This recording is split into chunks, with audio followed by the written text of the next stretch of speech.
Welcome back to the third season of ET with GOTB and part 1 of our WSL preview. I'm Rachel. I'm Sophie. And this is Extra Time with Girls on the Ball.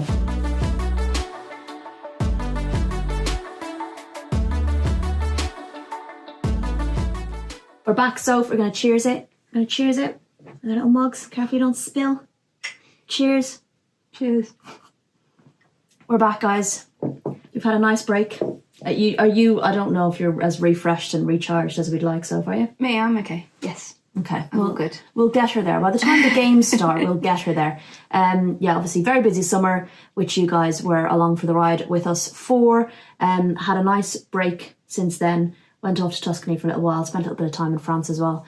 And now we are back ready and raring to go, catching up on all things football, although it's been a fairly quiet enough August, hasn't it? It has been. I don't feel out of the loop because we're about to do a podcast, so I feel very in the loop, but I think it's always a weird time of year. Yeah, because when you're not doing stuff, you feel like you're not doing stuff and there should be stuff that you're doing, but then you try and look around and think, actually, it's not loads that we've actually missed. But also, it's so important to have time off. It is, we're just not very good at it. We're not very good at it, and it's going to be like a long season, so I think not feeling guilty for having the time off is good. Okay, well, I do already. Anyway, we're back. And we are going to start, as ever, with your weekly reminder to make sure you're subscribed wherever you're watching, wherever you're listening to the pod. Do follow us across all of our socials at Girls on the Ball. Make sure you've signed up to our Substack. There's both a free and a paid option. We're going to be really getting into the swing of Substack this season. Yeah, relaunching it this week. So yeah, and I think after a nice summer exploring what you guys like was really beneficial as well. So we're going to go all in, full hog, all of that kind of jazz, all of the platforms, and be back at it. Come this weekend, we're not going to know what hit us. It's one of those, I think, once it starts, you're there. It's gone. You forget that you ever had the time off and it's just you're rolling. It's also like really actually quite useful. It's daunting but useful that it's a 3-game weekend. Yeah. So we've got Friday, Saturday and Sunday all packed with football. And actually I think that's the best way to get started. Is if you like have one game here and there, it's a bit it's hard to get any rhythm. Whereas like we'll literally be it's very much in the deep end. Yeah. Do you remember that season we started with an international break? That was so weird. We had like one game and then it was very odd. Anyway, very strange. Okay, so the format of this episode, we are doing 2 parts. As I said at the top of the show, and as we've previously done, we're going to do 6 teams in this half, 6 teams in the second half. I've randomised the order. I know last time you enjoyed the picking the names out of the hat thing. We'll do that maybe at the half-season break and maybe at the end of the season as well. But some of this was kind of determined as well with what audio we had available. So rather than having one big media day this year, we have had 12 individual media days this year, kicking off from the 31st of July. So we weren't actually in the country, I think, for any bar one. And we ended up doing all of them, well, as many as we could on Zoom. I think we did 10 in total.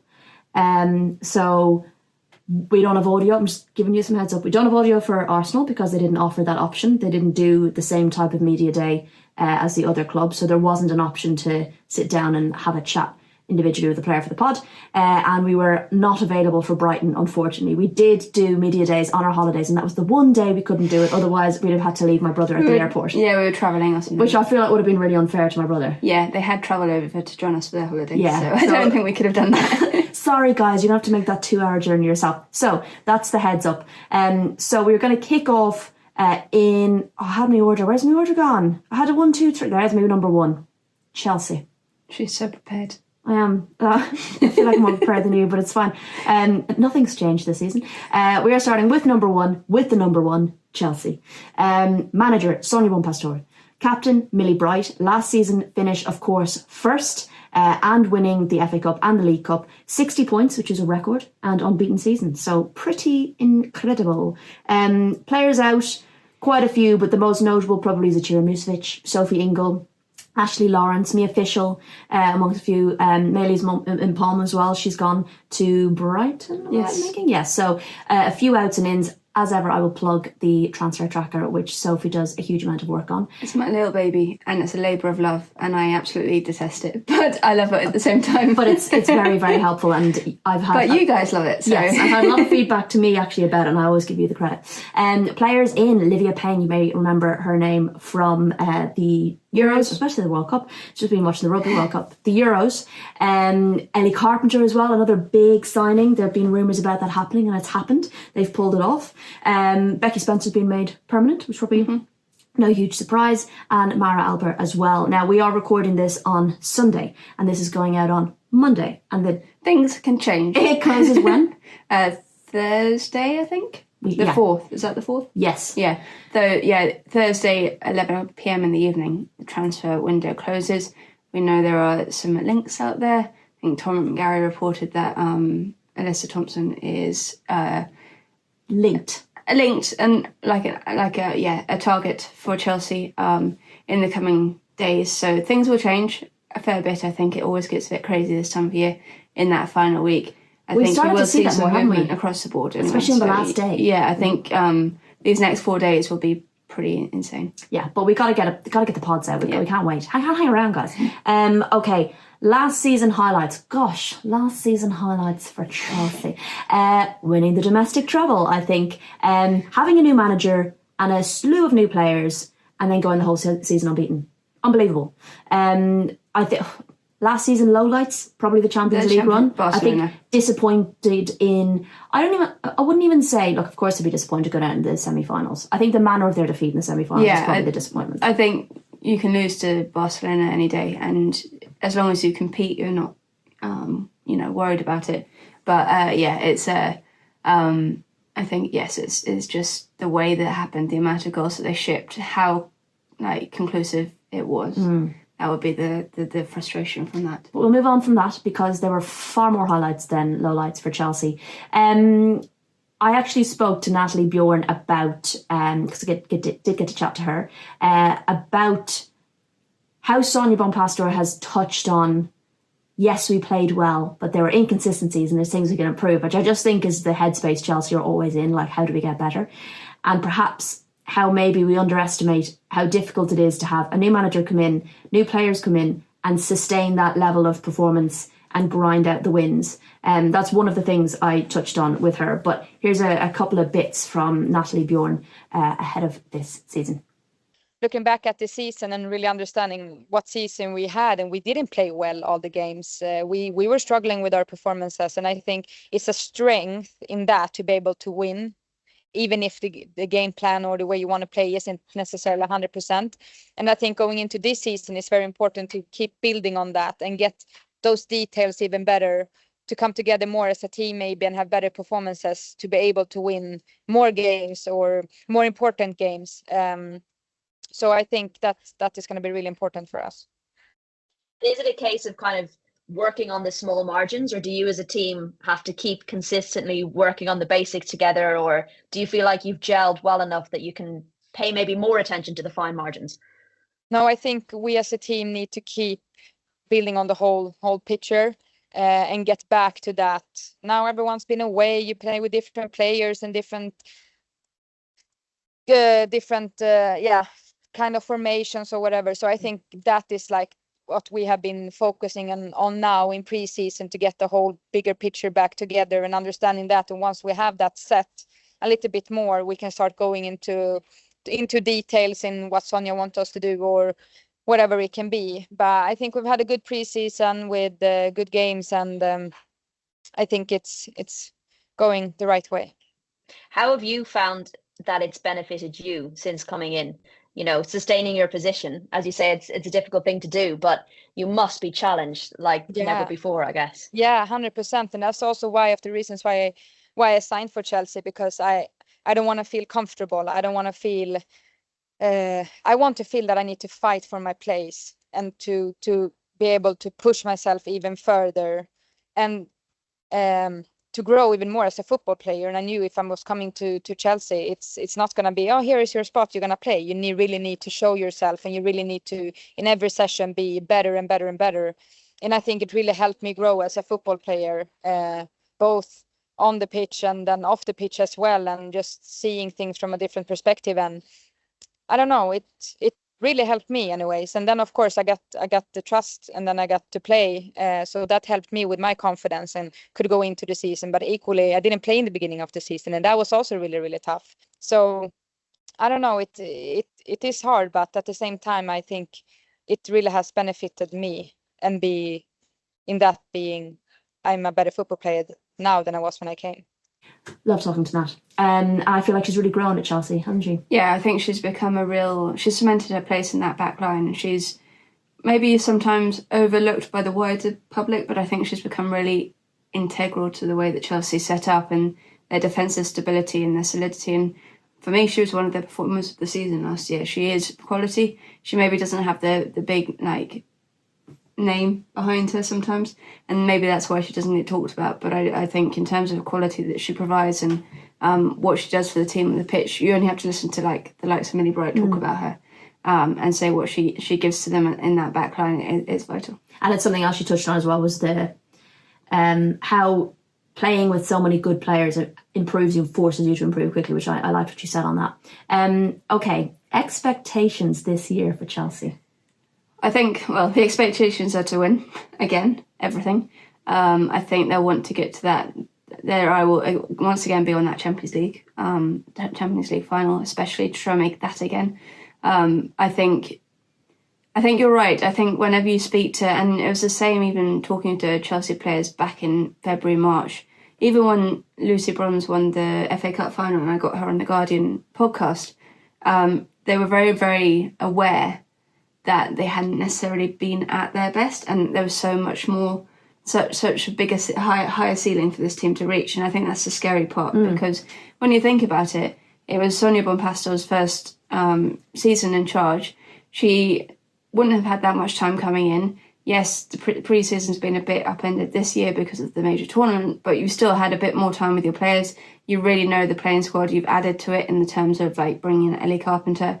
It means that the pressure isn't on Lucy Bronze to be playing every single minute of every single game. Mm-hmm. She will be missing the first part of the season as well with that injury, as will LJ that they picked up in the Euros. So I think they have strength and depth. That's always been Chelsea's key point. Yeah. And they will be looking to use that, and especially if they do get this Thompson deal over the line, that's going to be utterly key. So, and we have to remember as well, Sam Kerr's back. Katisha Buchanan looks like coming back as well. Two very important players who will almost feel like new signings, because, particularly Katisha Buchanan didn't get barely any game time last season, got injured very early on. So, getting the quality players back. And I think with Buchanan especially, she was starting to look like the player that Chelsea had bought. She really struggled in her first year, I think. At Chelsea, she didn't really settle. She didn't really look like she was, performing to the level that we have known of her from previous. And there were injuries in the back line, and she was in and she was out. And there was no consistency. In the start of last season, she was starting to really look consistent in her performances. And then that injury struck. So she'll be almost a new player for Sonia Bonpastor coming back in. It's going to be interesting to see how that backline shapes up. Obviously, Berman, I really rate her, Vela Berman. She came in last summer, she went out on loan, but she performed pretty well at the Euro. She was one of the Dutch's best performers. So seeing how she fits into that backline, I imagine she will stay with the club. So she won't go out on loan again, and that will be vital for her in terms of her progress, because she's a brilliant young talent. They look like they had a fun pre-season. They did some sheep herding by the looks of it, which was a lot of fun. And also they had some pre-match games as well, which they did well in. Although Myra Ramirez did go off injured, so fingers crossed that's nothing too serious. Who is going to be? And this is a difficult question for Chelsea, and perhaps I know people are annoyed at the lack of Chelsea representation, or enough of it, in things like the teams of the years and stuff like that went out. And I think it was because across the board Chelsea were able to rely on so many players at so many times, and were able to rest players and bring players on, and maybe that's why they weren't as well kind of in all of these, as many of them in the teams of the years. You get what I'm trying to say. I'm doing a very bad job of getting it out, but you get what I'm trying to say. So who would you pick as a key player for them this season? Yeah, I think you're right. The collective last year was brilliant. And that doesn't mean that the players are bad. It just means that collectively, across the board, they were so good that there was no over-reliance on anybody. Yeah, I think you have to talk about Sandy Baltimore. I do think she was, one of the standouts of last year. I imagine she will be pushed forward a little bit this year. Mm-hmm. She had to fill in at left back for quite a while because Niamh Charles was out for the first part of the season. Can Niamh Charles rediscover that form of the season before? And then that means that Sandy can push forward and be in her more comfortable position. So I think she'll be key. Sam Kerr, like, you can't write her off. Yes, she's been out an awfully long time. You don't want to put the pressure on her. I think she's on 99 goals for Chelsea. She's, that 100th goal would be pretty special. And, you know, she will be looking to hit the ground running. Yes, it will take her maybe a few games to get up to speed, but the fact that she's back, that she's training, I think is really, really crucial. And she is that calibre of player, that star quality, right? Okay, Chelsea fans, let us know who you think will be a key player for Chelsea this season. There's plenty to choose from. And I think that's what makes it difficult. I think lots of people have lots of different opinions about who they think will be really key. So do let us know in the comments or on socials. Chelsea's first match, I cannot wait for this one, kicking off the season, the 2025-2026 WSL on Friday night against Manchester City at Stamford Bridge.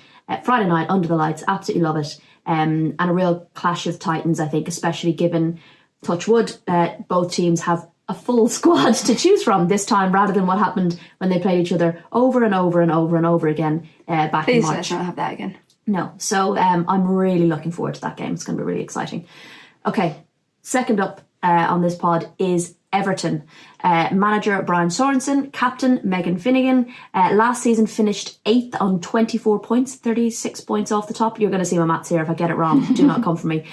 Players out. Again, quite a few gone. Some of the key ones being Olesen, Madsen, Mjelde, Justine van Havermaet, Heather Payne is gone, Sarah Holmgaard via Trikitsari. Really intrigued to see if they hang on to Karen Holmgaard, given Sarah Holmgaard's gone. We shall see players in. I think they've had a really good window. Rosa Van Gool, Ornella Vignola, Rion Ishikawa, Hikara Kitagawa, Yuka Momiki, Martina Fernandez, Mas Pacheco, Katie Robinson in on loan. And you have to factor in they've got Meg Finnegan maybe not coming back quite yet, so perhaps the captaincy will go to someone else as she's coming back.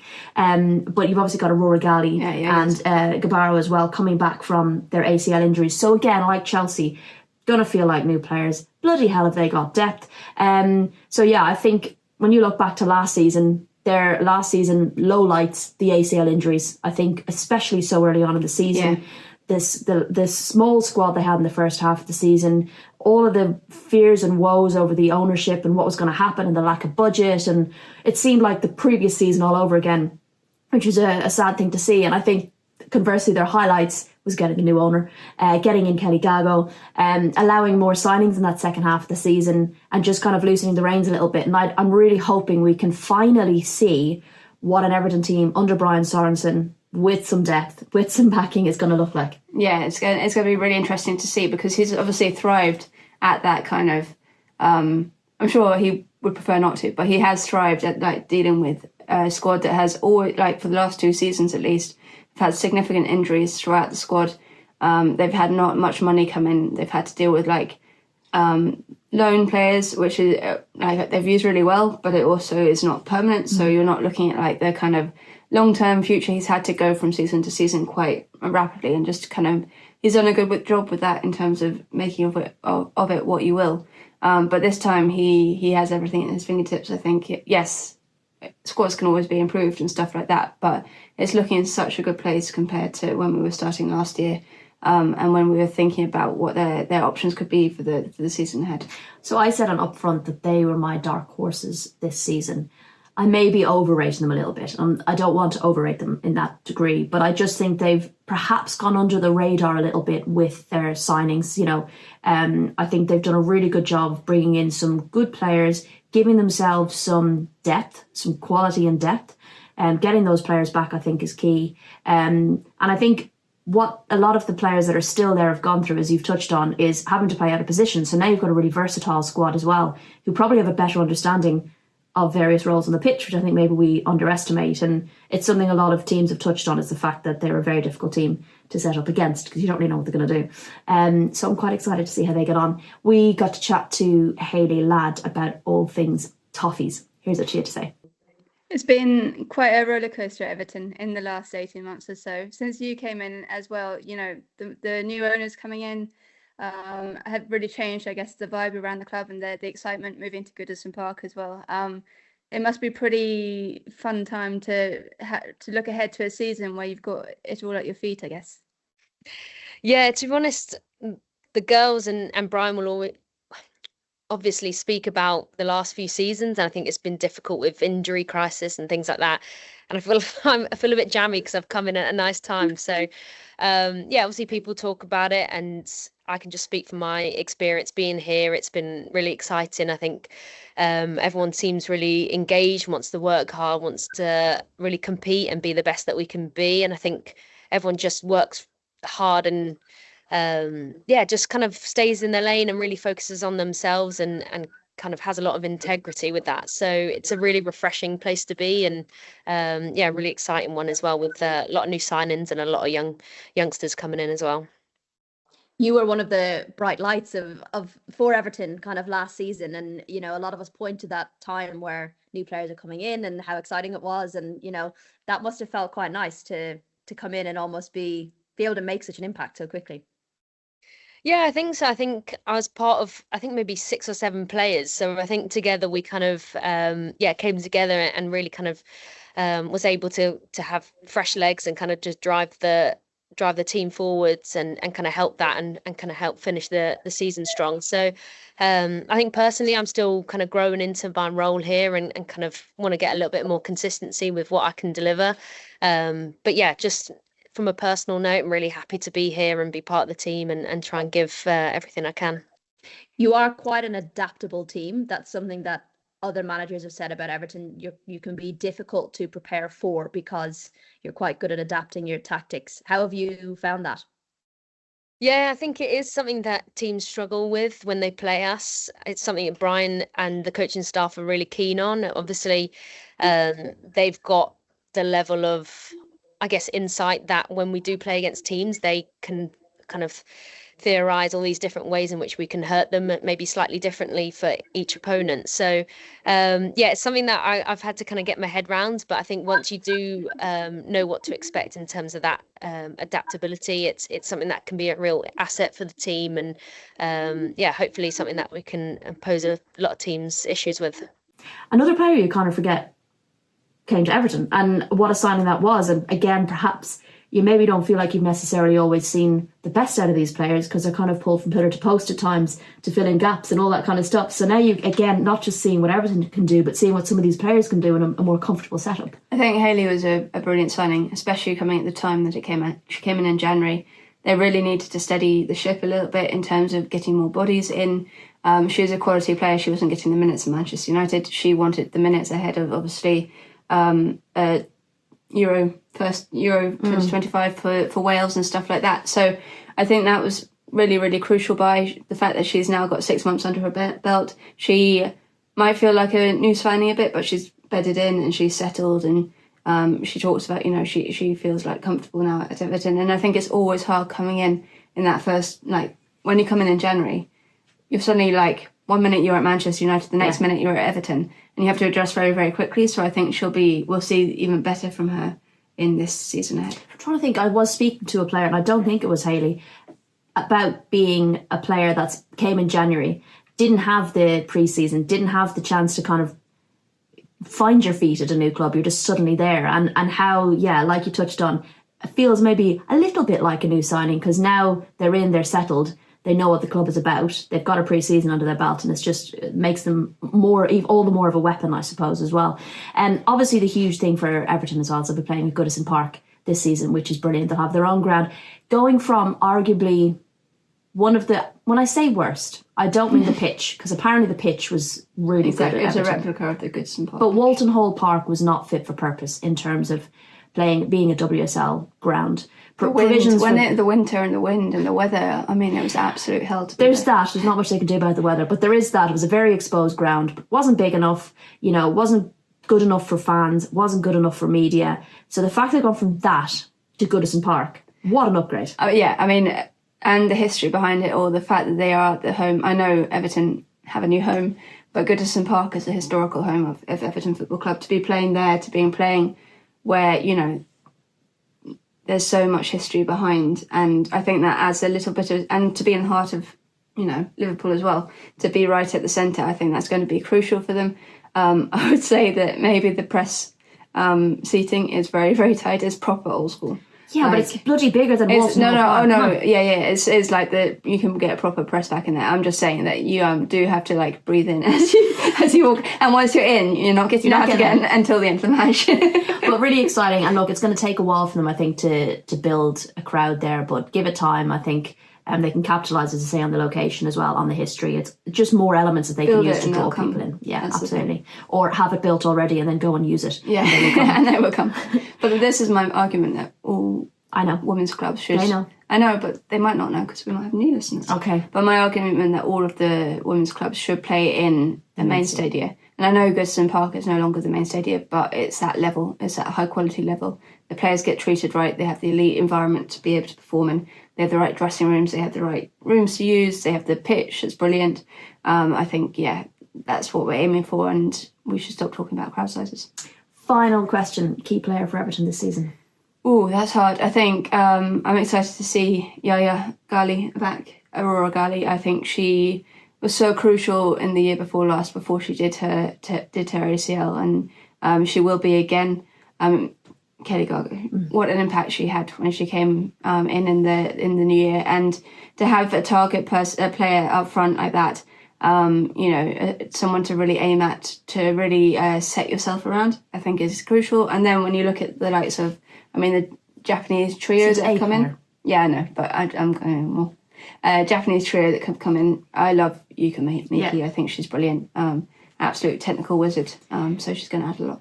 I think as well, I've completely missed my point. Kelly Gago, seeing how quickly she fit in January, I think that's a really exciting prospect for Everton to think, wow, look at what she did as soon as she arrived in January. Imagine what she's going to do with the pre-season under her belt. Brilliant. Okay, their first match is against Liverpool at Anfield on Sunday. You're going to that one? I'm going to that one. Yeah, that's a good match to be going to. Did I say we were going to the Chelsea Man City one? We're going to the Chelsea Man City one as well. 4 games this weekend for us. Well, 3 each. Yeah, 3 each. Okay, speaking of 3, number 3, Leicester was done. That was done really well. It was almost like you practice it. Manager, who fucking knows? At time of recording, they do not currently have a manager. Let me just run through this stuff and then we can get to dig into that. Captain Yanis Cayman, last season finished 10th, the best they've ever done, on 20 points, the best amount of points they've ever had. So they sacked the manager. So they were 40 points off the top, of course, which obviously isn't great. Players out: Lena Pederman, Sayori Takarada, Sophie Howard, Yuka Mamiki, CJ Bott, Courtney Nevin, Deanne Rose. Players in: Katie Keane, Celeste Buriel. Is that how I pronounce that right? Buriel? I will get these right once we get into the season. Once you start hearing them and chatting to the players, we'll get these right. Heather Payne, of course, which I'm excited to see her because she's an Irish player. But that's it so far. As of time of recording, which isn't great. A lot of key players, a lot of experienced players have left. Last season highlights: 20 points. Getting a record number of points is really good. The 1-1 draw with Chelsea. Staying up in spite of the injuries that they had was an incredible feat. Yes, that Chelsea 1-1 draw. Low period of the season, injuries to key players throughout the season, particularly up the top, really damaging their goal output, and ultimately led to the sacking of Amandine Mikel just 11 days before the start of the season. What were you waiting for? I do not understand. The rumour mill is in overdrive because, of course, Matt Beard left Burnley 68 days after his appointment and is heavily linked with the Leicester City role. All of this, in my opinion, has been handled pretty poorly. I don't think anyone comes out of it particularly well, except for bloody Amandine Mikel. I think she can walk away from that job with her head held high because she had a lot of support from the fans. The fans are actually really annoyed from the looks of it on social media. They felt like they had a bit of stability with her. They were developing a bit of an identity. There was a respect there between fans and manager. She understood the importance of bringing young players through. She was giving young players opportunities. In all honesty, she didn't have much of a choice with the way that the injuries went. And the way that she managed to keep the team up despite what they had to deal with last season was very impressive. So all in all, I think everyone's pretty shocked that they've gotten rid of her. Yeah, on the face of it, it feels extremely harsh, especially to do it at the time that they've done it. You might get to the end of the season and it would still be harsh in my book, but you might get to the end of the season and say, oh, right, this isn't working. you could like go on your merry way, and that's that. But to do it, to get her through pre-season, to not support her in the transfer window in terms of what they brought in. Like, they brought in 3 players. Heather Payne is quality. We know that. She's got international standard. Katie Keane is one of Ireland's probably best prospects coming through, but she's young and she's a goalkeeper, and she's not going to answer the problems on the pitch. She's coming over from Shamrock Rovers. It's a step up for her as well. It's a step up to the WSL, and that's not to say that she doesn't have the quality to do it, but she's not stepping in for the experience it's lost. And you've still got Janina Leitzig and Olivia Clark in goal, so there's a progression plan for her. She's a good young talent coming through. And then Celeste Bourret, I think, she's got experience. She played she's from the USA, she's played in France most recently. But I think, she's not that like big name player that you're looking for. One player. So yeah, 3 in to have 7 out. Losing that experience as well. I think for me, yes, maybe like CJ Bott going home, same with Sari Takarada. Lena Petterman obviously had a rough season last year with injury, went back to Germany. Those are, things happen like that. But I think when you're looking like the Mimikis of the world, selling her to Everton is, arguably your rival. Losing Sophie Howard, who's been a long-term servant to the club, to little fanfare, losing her to Como. Deanne Rose, I know she never quite got back to her best yet since that injury, but losing her to Forest, where Forest are offering a lot of incentives for, like, they've done pretty well in this transfer window, and for her to decide that stepping down to the WSL2 is a good idea because of the story that Nottingham Forest have sold her, I think shows the difference between that and Leicester, and you really do worry for them, this season. It's going to be really, really, really tough, and I just think that change so close to the start date just helps no one. It doesn't help the club, it doesn't help the players. You feel really bad for Omandi Miguel. I really liked her from what we saw of her. Breath of fresh air in press conferences.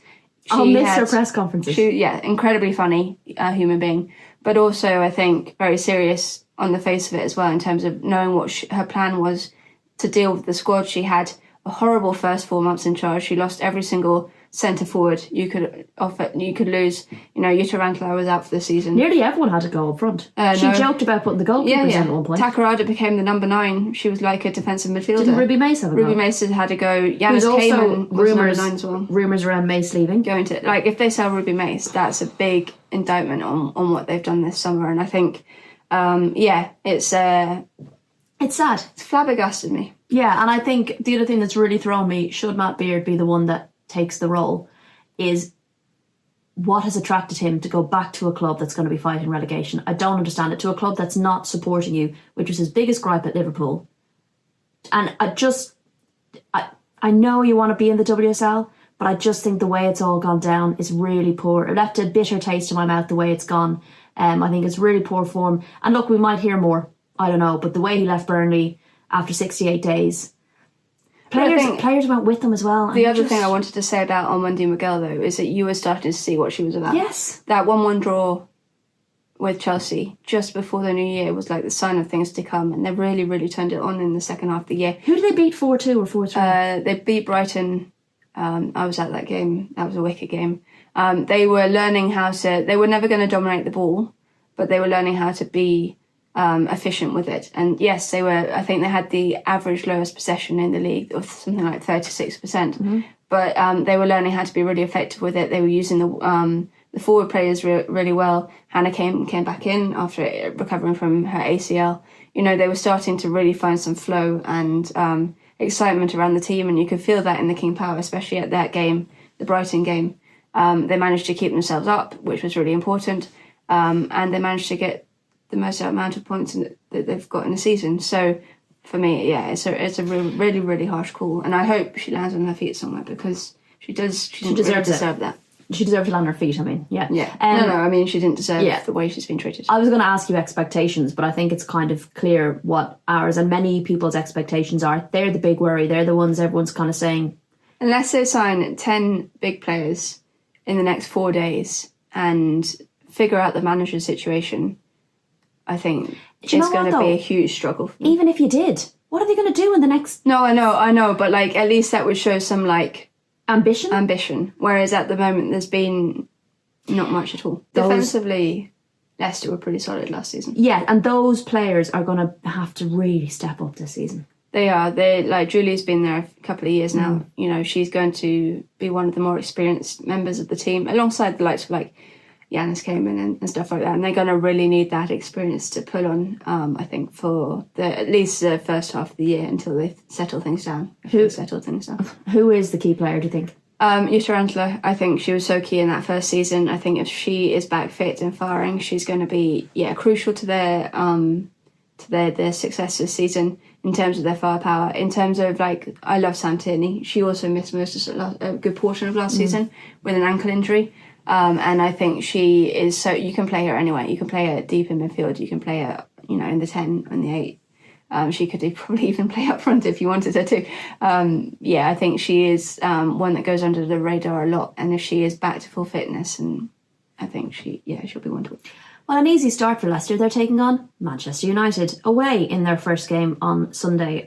Obviously, being sarcastic, that is a very tough start for them. Will they have a manager by that stage? Who knows? I mean, Matt Beard is on gardening leave, 3-month gardening leave, so they're going to have to buy him out of his contract. Yeah, they're going to have to pay Burnley. I think that's what Catherine Batt tweeted, is that if he is to be appointed by Leicester, they have to pay. Do you know what they could have done? Come to a financial agreement with Burnley. Might I make a suggestion? You could have not done that, held on to Amandine for 3 months, and then took him in after his gardening leave.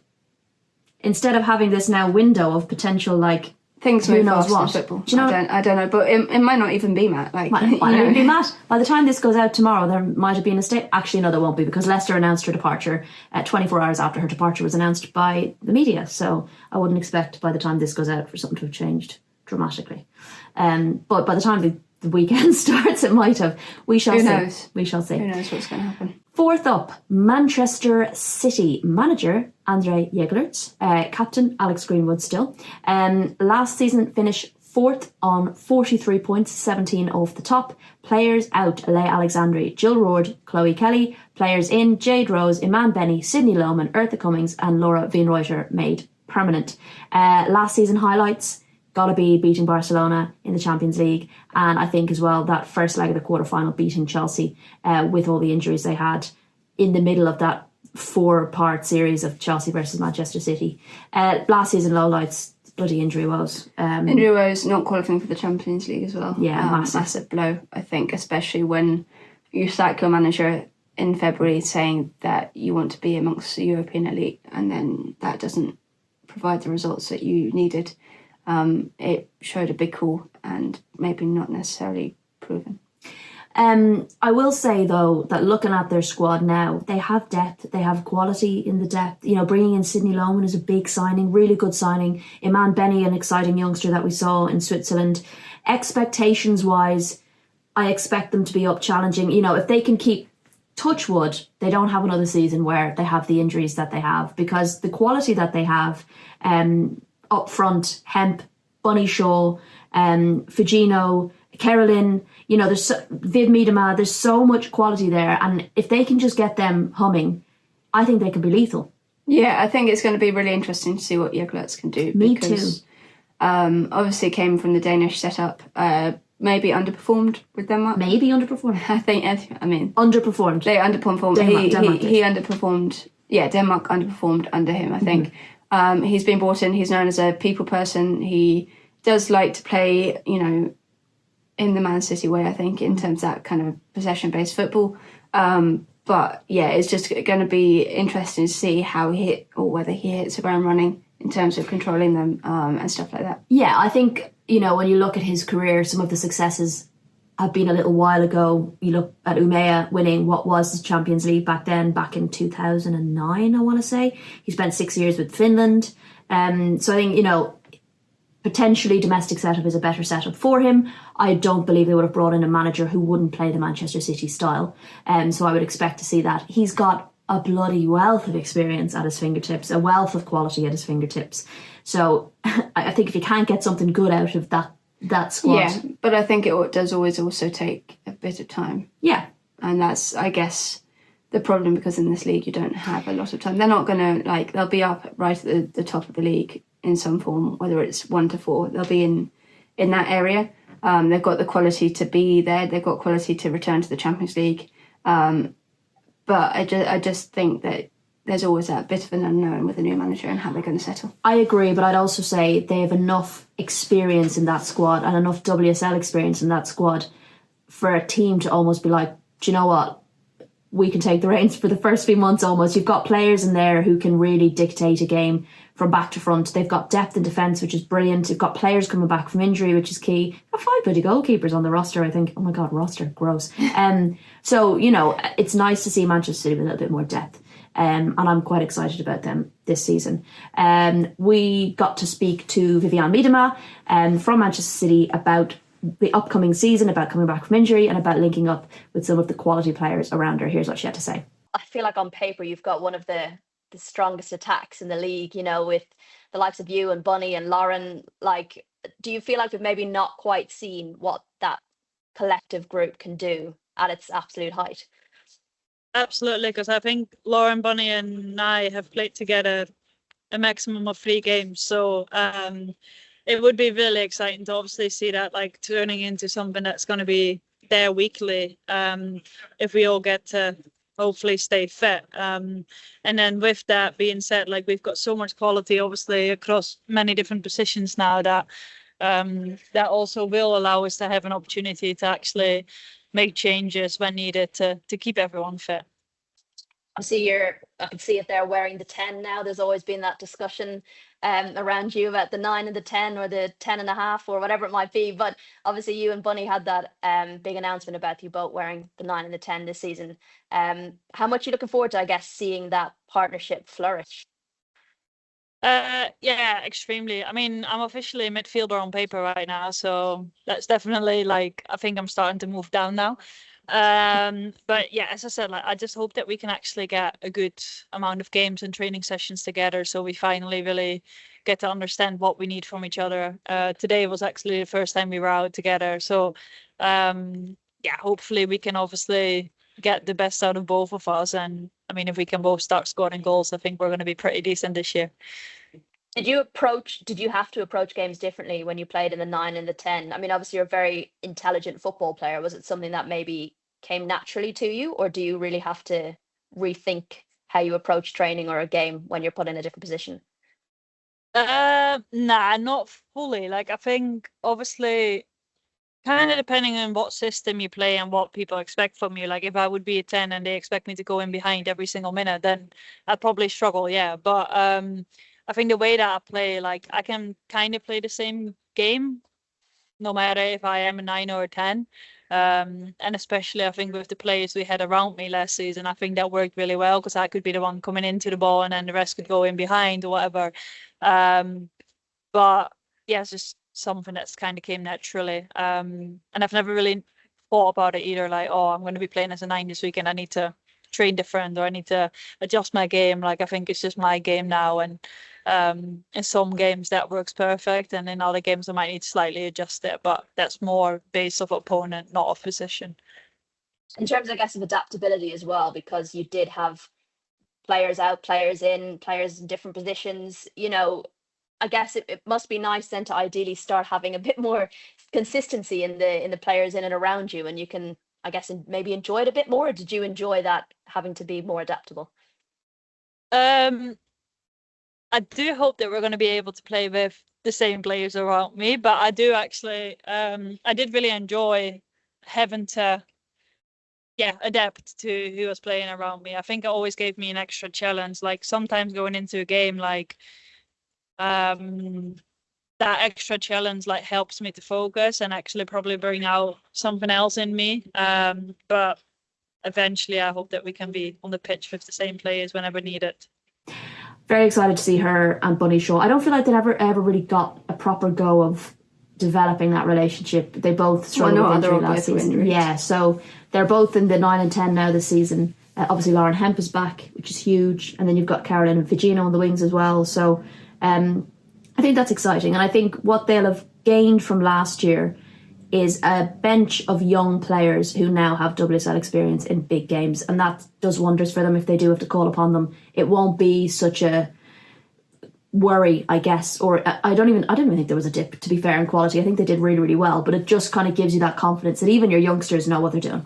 Yeah, I think it's key. I think we did say, in the middle of last year that City had maybe dropped the ball a bit in terms of recruitment before the start of last season, just in terms of having to rely. And Lily Murphy is a brilliant young talent, but she had to pick up the pieces for a lot of senior players being injured. And then suddenly the expectation on her to pull them through was very, very, heavy given her age and the lack of experience that she had. The fact that she maybe now will not have to be, so well used, but can be used, to get the experience that she needs to really develop her career. I think that's crucial. I think, so that the pressure isn't all on the likes of her and other young players to kind of carry the team on their shoulders, because it's a lot. So expectations-wise, as you said, you're thinking up in the top four. They will be really gunning for Champions League. They'll be raging they missed out on Champions League. I think they will be looking at Manchester United's summer so far and going, we have a real opportunity of at least getting back into the top three. And then they'll be looking above that to Chelsea, who are obviously Chelsea, and Arsenal, who are buoyant on the back of that Champions League win, but still a team in progress. So there are opportunities there that they will be targeting. So they will be very much thinking that top three is completely wide open. Yeah, absolutely. Key player. Can you pick one key player? Bunny Shaw. 100%. I just think if you can keep her fit, and that's been their problem the last 2 years, they haven't been able to keep her fit. But if you can keep her fit, then she is your goal machine. She is the one through which everything comes in terms of scoring goals. I think your target player. What's exciting about her and Miedema link up is that we used to see in the past Bunny Shaw coming deep for balls and then not having a Bunny Shaw in there for when the ball comes in. You don't need that with Miedema. Miedema can play deep, she can play up high, she'll play those through balls. Bunny Shaw won't have to feel that she needs to come back to find the ball. And I think that could be a really exciting pairing. So yeah, I think so. If they can get more time together on the field. And they've been having a good season. Miedema's been scoring as well. So I'm excited. And, as we said, the first match is, of course, against Chelsea at Stamford Bridge. So nothing like the biggest test. And I think they'll be looking at that as an opportunity too, because, Chelsea are favourites for the title once again. Opening day, anything can happen. We've seen it happen before. You know how close Tottenham took them on opening day when Robert Villaham started a couple of seasons ago. You're not quite in sync, at this time of year. And, the machine hasn't started whirring quite as strongly as it normally does. So it's a real opportunity for Manchester City to put a cat amongst the pigeons, I think. If you're going to play the best team, it's probably the best time to play them. Okay, number 5, West Ham. Manager, Rian Skinner. Captain, Katrina Gorry. Last season finished 9th on 23 points, 37 points off the top. Players out: Marika Bergman, London. I'm not going to go through all of them because there's quite a few, but Shannon Cook was already out on loan, wasn't she? Emma Harries is gone, Kirsty Smith. There are a few. Christy Mew is probably not the biggest surprise, I guess. Daphne Brynjar's daughter is gone. They gave her a lovely send-off, which was nice to see. And in terms of players in, not a huge amount. Sarah Brassereau, Fionn Morgan, Uendo and Leila Wandeler. So 4 players in for them. So arguably a tale of two halves, I think, a season of two halves for West Ham. Their season highlights very much came in the second half of the season. Manchester City, Chelsea and United draws. Second half overall improved. Last season lowlights, I'd argue the start of the season, and I think they struggled at times to hold on to leading positions. I was looking back across some of their results last season, and it was kind of 2-1 or 1-0, or they'd be leading the game and it would come back to a draw, which I think was quite frustrating for them. So I think they were probably a team a bit like maybe an Aston Villa, who probably wish the season didn't end when it did, because they were gaining some momentum. And I think a lot of people were talking about Shakira Martinez at the end of the season. In terms of expectations, they've done a really good job of developing some good depth in that squad and quality off the bench as well. And while they've only signed one more player than Leicester, I think it's such different circumstances, because I remember last year, the eve of the last season, Rian Skinner was still talking about stability and cutting out the turnover in players, and the difficulty in having the same squad, the different squad every season. You're kind of starting from scratch again. I think she has throughout the year made sure that she's held on to the players that she wanted to hold on to. All of the players that have left, bar Christy Mewis maybe, are kind of more on the outside, on the fringes, weren't getting a lot of game time, weren't playing a lot, and probably were kind of the people that she was looking to shift on a bit. So Christy Mewis, I think that decision is a different one. Yeah, in terms of like she would have definitely wanted to hold on to her, but at the same time, she different circumstances than everybody else in terms of life circumstances. Yeah, exactly, and probably not wholly unexpected given that she's just had a baby and all of that, and she was reassessing things. But I think the players that she's brought in, Sarah Brasser is a youngster, she's played at the English youth levels. She's going to be interesting coming in, I think. Via Morgan, I've always thought was beyond Bristol City in terms of playing in the WSL too. She's got a real quality up front, and she might not start every game, but when you're looking at, you've got Pavi, Riku, probably start, and Martinez, and then you add Via Morgan to that, she adds a real difference to her. Layla Wandler, one of the youngsters who shone from the bench, I think, for Switzerland in the summer. That's a really exciting signing. And the same with Uendo, I think, quality signing as well. So they bought well. I'm sure we'll see a couple more, I think, come in the next few days, because they will want to build the squad. But I do think it's about stability now for Rianne Skinner. Yeah, and I think, they've developed a clearer style of football that they were trying to play, I think, particularly in the second half of the season. And I know I said it already, but I just think one of the key things for West Ham was having quality off the bench, and that the game plan didn't slip or the standard didn't slip when they made those changes. And I think that's been key. You think about their front line of Oweki, Martinez, Vivianne Asseyi, and you're bringing the likes of Pavi off the bench. I'll never forget that game against Manchester City where she was having a conversation with her, I think, at half time. And I don't think Pavi has much English, but I caught it in a photograph of Rianne Skinner kind of talking to her, pointing to the goal, pointing to you, and doing a bit of a thumbs up kind of thing. And she came off the bench and scored the equaliser against Manchester City. So she's got some really driven players. I think they really understand each other, good relationships develop, particularly in the back line, which just feels less frantic. I always felt like West Ham were like hot potato when they're playing the ball out the back. And I think there's just a bit more confidence in the back. Speaking of Kinga Szemik, I thought she has been a great goalkeeper for them. Yeah. She's been huge. She's settled now. She's she's not a newbie, if you like, which is something we spoke to her about. It was actually great to chat to her. Really interesting, and obviously coming off the back of a big summer as well. So here's what she had to say. You're coming into your second season in London. So how do you feel settled at West Ham? Yeah, I mean, to be honest, I feel great here because I feel like I was looking for a club that will help me develop, and I 100% feel like this is what I'm doing here. The environment is highly professional. I know what is expected of me. I have everything. I need really to just focus on playing football because the medical help and everything else is at the highest level. And yeah, like the last season I was here with West Ham, and I feel like it really helped me to prepare for what I had to do in the Euros. Because like every game here that's played is at the highest level. So I feel like it was the best decision I could make for myself, and yeah, just really happy to be here. And looking back at last season, especially the second half, you seemed to get real momentum, and it almost felt like you wouldn't want the season to end, because things started to click. You had new players come back in January, and you seemed to be on a real roll. That must make you really excited for the start of the season. Yeah, exactly like you said. It was a little bit challenging at first because some players came later. We were still a new group of players that played together. So you need some time to just adjust and see how everyone works, how to communicate the most efficiently with each other. And there is no other way.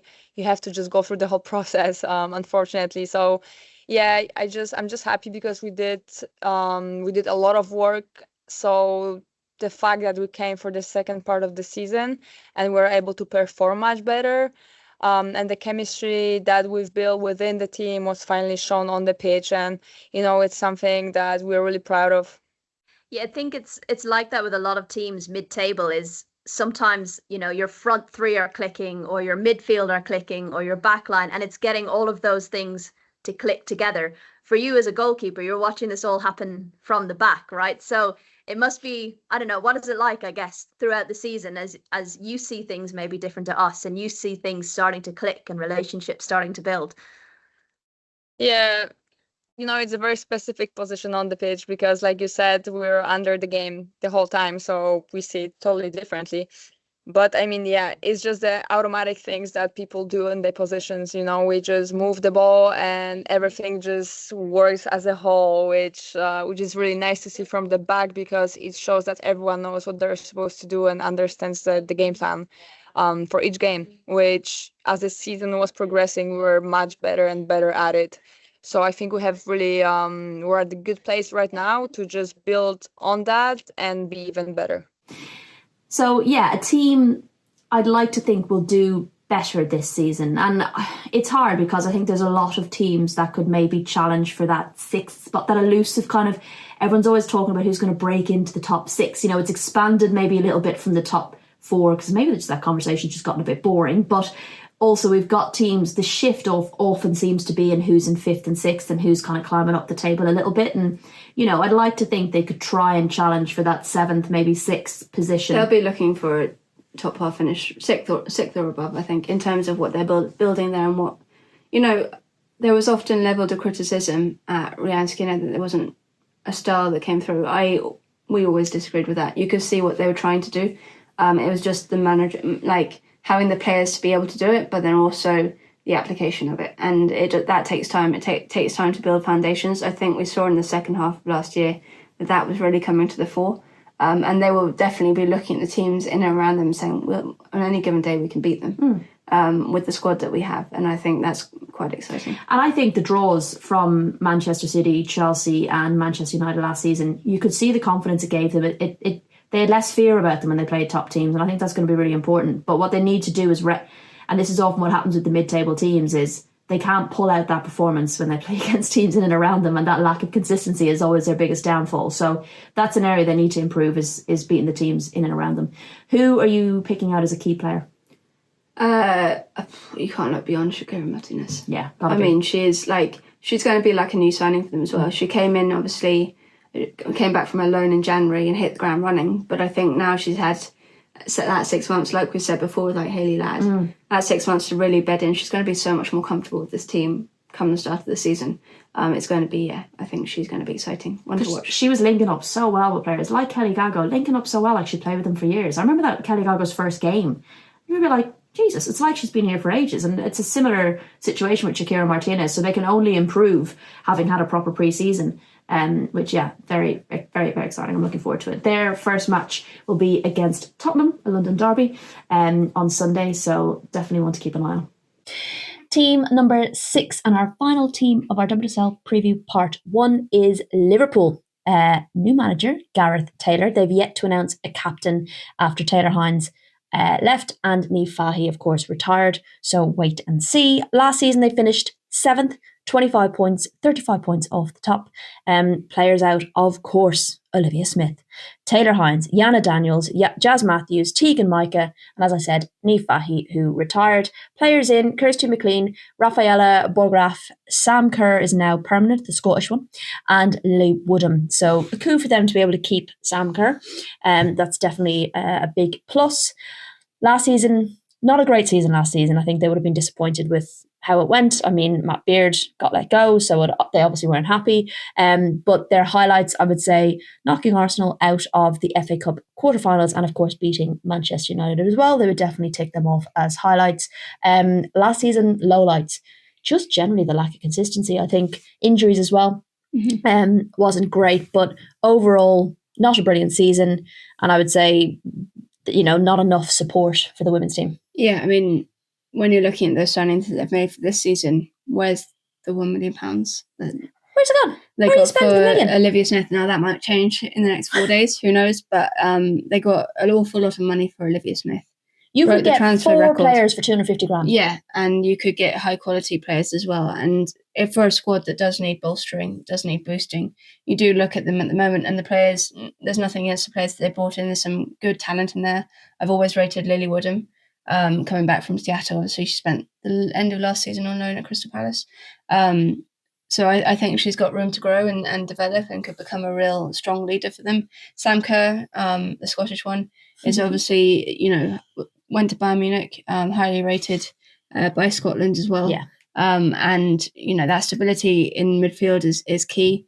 Keeping hold of Ganu as well is crucial. Yeah. But you want ambition from your teams and you want them to go out and, if you're saying that we can't spend money or invest in a team and then you get a windfall and you're still saying you still don't go out and spend that money, there is a worry there about, kind of how much they are putting into the support they're putting into the women's team. It has been a problem with Liverpool for quite a while. And there's no excuse. They've always been very, very up and down. There's no excuse. There's no excuse anyway. They are, the champions of the Premier League. They have a ridiculous amount of money.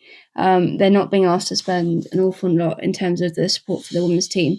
And they got this windfall in terms of Olivia Smith and what that bought them. So they need to go out and spend and invest properly. Absolutely.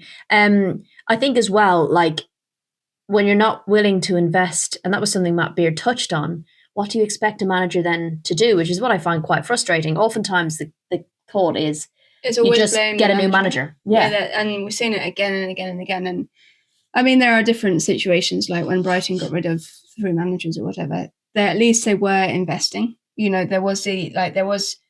were putting money into the team, both behind the scenes and in buying players. Yes, we can disagree with the decisions that were made, but they were putting their money where their mouth was. Yes, I think that situation was about timing. Yeah, whereas when you're looking at like Leicester at the start of the season, or Liverpool historically, even Tottenham in the past, when you're not supporting a manager, what do you expect? And they're always the first one to cop the flak. Yeah, and they have said that they liked Gareth Taylor's possession-based type of football. So I'm intrigued to see how he tries to get that team to play that type of football, because he has a very clear way of playing and the way that he wants to play. And, he hasn't got... I think one of the issues with Liverpool was their lack of depth, and he hasn't got... Listen, Gareth Taylor likes a small squad. We saw that at Manchester City. Maybe this will suit him. But I think losing the outlet of Olivia Smith, losing a leader of Taylor Hines and not really replacing them is a big problem. They have got Sophia Haug, of course, suffered a little bit with injury last season. She's back. And she was a huge signing when she did come in, a very exciting signing when she did come in, but of course was plagued by injuries at times. But I think she is an exciting player to look at, and she will be the kind of target and the expected one to step up. And we did get to chat to her about what she's looking forward to this season and everything else that is going on at the club. Here's what she had to say. I guess ups and downs of last year. How do you reflect on last season? Well, obviously it was not the season or the ending that we wanted to the season. We have ambitions to be higher up there on the table, and for us to not reach those goals were of course disappointing. But we had some ups and downs last season, and we take the experience and the learning from that, and we keep building on it and going into the next one. There seems to be this thing, certainly in the WSL, where you have like the teams trying to push to the top, have that really good season and maybe drop down a little bit. What do you think was, for you guys, was the reason behind that, where you just couldn't get it going and get quite to the same level again? Well, we had a bit of inconsistency last season and a lot of things happened. But I think we were in the fight for that 5th place, like we were the year before up until the end. So it was like in the end that we kind of dropped a little bit on the table there. So I don't think, like, we're still in it. It's little things, but I think it's a lot of experience as well to take from that. So it obviously it was a bit of like a few changes and everything going through last season. But we're looking forward to a new season now and hoping to be able to take the next step going forward.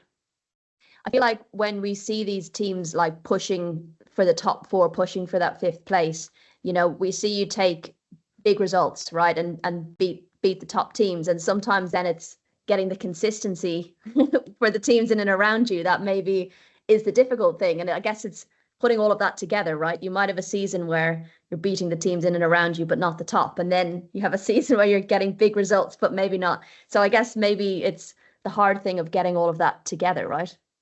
Yeah, I think that is the beauty I was going to say about WSL, is that it's so competitive and all the teams are able or like beat each other here and there. And you can't really go into a game thinking that, oh, we're going to win, like this is going to be an easy game, because it never is. And I think that is also, like you said, for us last season, we could beat the top teams, but then we gave away points towards maybe teams that were lower down. And for us to find that consistency is really important if you want to be able to fight up in that top 3, top 4 teams. Would you consider her a key player for Liverpool this season, or who else did you pick out? If she can stay injury free, then yeah, I think Marie Herbinger is key. I think that midfield trio, actually, Kerry Holland, Marie Herbinger, and Fuki Nagano, they are the thing that makes this team tick. Mm-hmm. They are very, very good players. Kerry Holland, you have an absolute workhorse. She's got so much talent as well, but she will run to the ends of the earth for you. Marie Herbinger, we know what she's brought to this team, and then you've got the technical magician in terms of Fuki Nagano, and I think those three, going to be key for them. What are your expectations this year? Because I won't lie, I'm a little bit worried about Liverpool, and I just think every time we got a press release email from the club, I think, okay, finally, like they've, we're going to see who they've gotten in with this Olivia Smith money, and it's just we've renewed the contract of, and it's great to be renewing players' contracts. That gives stability. Yes, and they're good players that you already have, but I think when you lose your talisman like Olivia Smith and have yet to replace her, it is a little bit concerning. Olivia Smith saved them on many days last season. They say she saved their bacon, especially in, I think she was that player which you could look to turn a game completely, and they are kind of lacking that magic at the moment. I am worried about them. I think they will probably be down in and around the bottom. They probably have enough to survive, and because of the way this season works, relegation is not a free hit as such, but the 12th place team will play in a playoff against the 3rd place WSL2 team. Yes. Which means that, you will expect a team like Liverpool to beat whoever that 3rd place team is. Yes, so something we probably should have referenced is that this season is unique in that it is it's wanting to go up to 14 for next season, and the way that they're going to do that is not scrap relegation, but they're doing the next best thing, where essentially 2 teams are going to come up from WSL2, and then there's going to be a playoff between the 12th place team and 3rd place team, and that is how they're going to get the WSL 1 up to 14 teams within the space of 1 season. So it's almost like a little bit of a safety net, because relegation isn't guaranteed. So for teams, and I think teams like London City Lionesses can use this to try and really, and we will touch on in the next episode, bring in a whole rake of new players, and it just gives them a little bit more time to settle and less pressure of relegation. And the laws of probability as well. The 12th place WSL team this season should, by the laws of probability, beat the 3rd place. But you never know. You never know. There is a jeopardy there, don't get me wrong, and that's quite exciting. But even with like the lack of squad depth that Liverpool and Leicester City have, they have a lot of experience of playing in the top league, and that counts for a lot. And I do think we've seen that with the problem at times with the League Cup and stuff, is that there aren't many upsets in the women's game. And it's a shame, because Liverpool were that team where you thought, okay, they're the team that are going to break the top 4 and challenge. And then, as always happens, a team has a really good season and then they go backwards a little bit. And if you're a club that is not willing to accept that and is naive enough to think once you do well once, that's your bar, you see what happens. The manager gets sacked. It happened at Aston Villa. It happened at Tottenham. It happens so regularly. It's a tellers all the time at Liverpool itself. When they won the WSL under Matt Beard in his first tenure, and then they just let their foot at the gas, and they were like, well, we've invested. And then, your Arsenal, your Chelsea's, your Cities of the world invested more. And they're like, well, we've invested, so football doesn't stand still. And that's what saw them relegated into at that time, was the WSL2, I think, as well. So, I think that was a warning for the first time around, and they haven't learned from that warning necessarily. Yeah, so a little bit of concern for them. They're, of course, kicking off their season with a Merseyside derby against Everton at Anfield, which is exactly how you want to start the season. And they don't like a Merseyside derby. Everton. Exactly how you want to start the season at Anfield. Maybe less so playing against Everton, because Everton seem to really love this game. And have definitely Especially got the at edge. Anfield, Everton. Yeah. This game, So they'll definitely, I mean, what a game for Gareth Taylor to take charge of for his first game at Liverpool. And it will be interesting to see how he gets on there, because at the moment it doesn't feel like he's been given a huge amount of player opportunities, players to bring in. Always difficult when you come in so late as well. He announced him so late, and I don't know what takes him so long sometimes, because you'd think you'd want to get a manager in quickly to try and make their mark and bring in the players and have a bit of a say in what they want to do. There was something around the contract things, if I remember rightly, with Manchester City and trying to work that out. So it delayed the signing of him as the manager. Fair enough. That is it for the first half of our WSL preview. We will drop our second episode midweek, because we also want to do a WSL 2/Championship preview as well this week for you, which will come out at the latter point of the week, because this season everything starts at the same time and everything starts bang on 6 weeks after the Euros. So everything's going to come out this week. You'll have loads to listen to. You'll have loads to read. If you're subscribed to us, you won't miss anything. So make sure you do that. I'd also recommend, again, that you subscribe to our Substack as well, because we'll be doing plenty on there. We'll have more from the players that you've heard from in the episode as well. We'll have more from them coming out on Substack as well, and coming out across our social media channels. Before we go, I want to point, if you're watching us, you might be listening to us on your podcast episodes, and I'll clip this up so you can see it on our socials as well. But we have been given these wonderful jerseys from the Sideline Stitch, made from Hannah at the Sideline Stitch over in Australia. Early this year, she made a great video about us, which we were very touched by, and spoke about why she wanted to make a jersey for us. And they're really lovely. There's so much detail in them. She touched on the kind of OG nature of us, which we really appreciated, but it's why she kind of went back with this kind of, like film reel type vibes. It gave the kind of vintage kind of style. We are vintage. We're old, basically. She's got all of the different things we do. We've got a camera, a microphone, a pen, a video, all those kind of ways of like representing GOTB. She's got our logo there on the front, rainbow flag as well, representing us as well as a married couple. So much detail in these shirts, and she sent them across from us. So we've got them hanging, if you're listening, we've got them hanging behind us, and they're going to stay hung behind us in our little studios, wherever we record, because they are the coolest things we've ever seen. And they're almost too nice to wear. I don't want to ruin them. But you've got like 6 of them. I've got 6 of them over there. But yeah, absolutely love them. Want to shout out the Sideline Stitch for sending us those, because we really, really love them. And I know it was a labour of love getting them from Australia to England. And they actually ended up getting to England, and we paid what's it called? Customs. The customs, and customs decided we didn't pay the customs, so they sent them back to Australia. So they've gone back and forth and back and forth. Luckily, Hannah came to visit England this summer, so we actually got them posted from there. So a real labour of love in not only designing them, making them, sending them, and carrying them to England. That we hugely appreciate them. We absolutely love them. They're the coolest things we've ever seen. So thank you so much for that. This is a really weird way to end the podcast. Do make sure you subscribe across all of our platforms. Thank you so much. And we will be back multiple times this week with multiple episodes previewing everything that is about to take place in 2025-2026. Let's chat then.